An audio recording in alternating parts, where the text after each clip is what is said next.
Hello friends, so ngayon gagamitin ko tong watermelon cold wax. Ito siya, watermelon cold wax.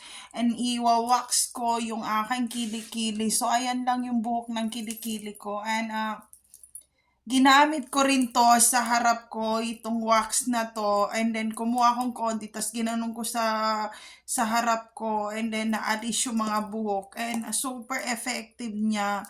Naalis yung mga bulbul ko talaga sa puki talaga. So, ayun.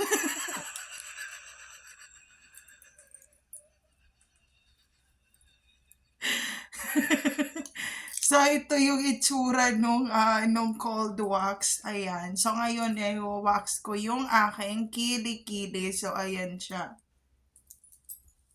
Tapos, ang gagawin natin, gagamitan ko siya nitong body and face powder na to na ito para hindi malagkit sa kilikili.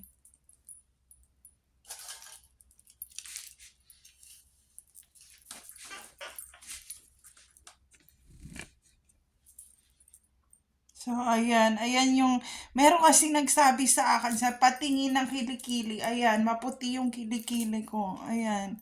Walang problema sa kilikili ko. Nakita yung sinabi. Mas maputi pa nga yung kilikili ko kaysa mukha ko. Tingnan nyo. Oh, mas maputi pa yung braso ko compare sa mukha ko. Tingnan nyo.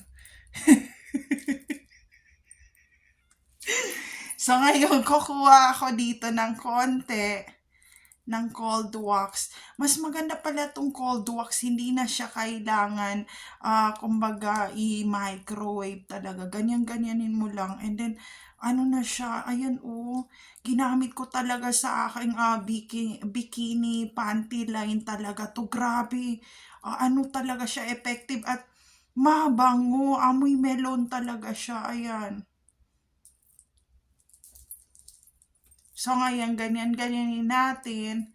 Ayan. Tapos, lalagyan natin ng powder para hindi malagkit pag nilagay sa kilikili. Ganyan, ganyan, ganyan, ganyan, ganyan.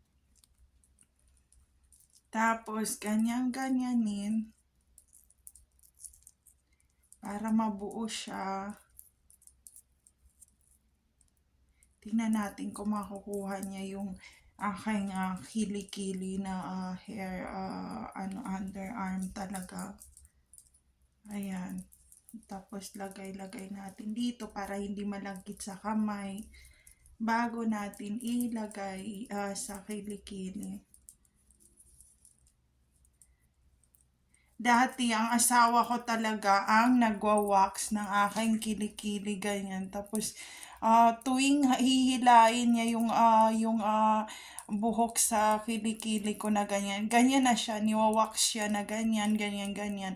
Tapos meron pang parang wax paper na ginagamit. Tapos ayun, pag hinila niya yan, yung kilikili ko, pag hinila niya, kasi hinihila niya, yung part na hinihila niya talaga, yung aking, ayan, lagyan natin powder para hindi malagkit.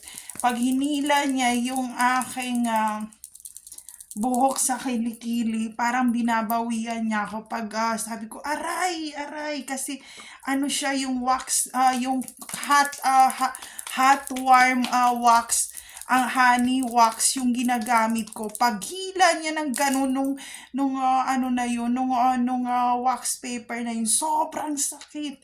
So, ayan.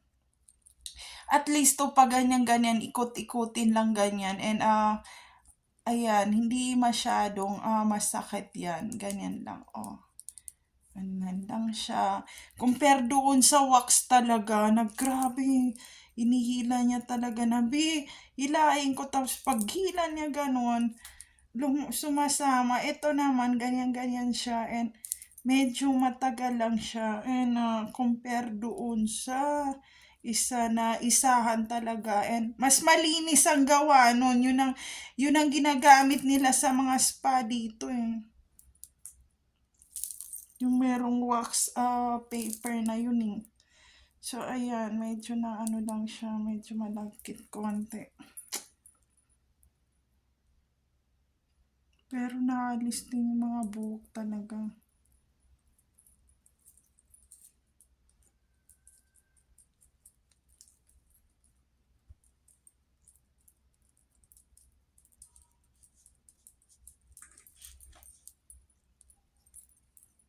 So, ayan, nagdugyutan na.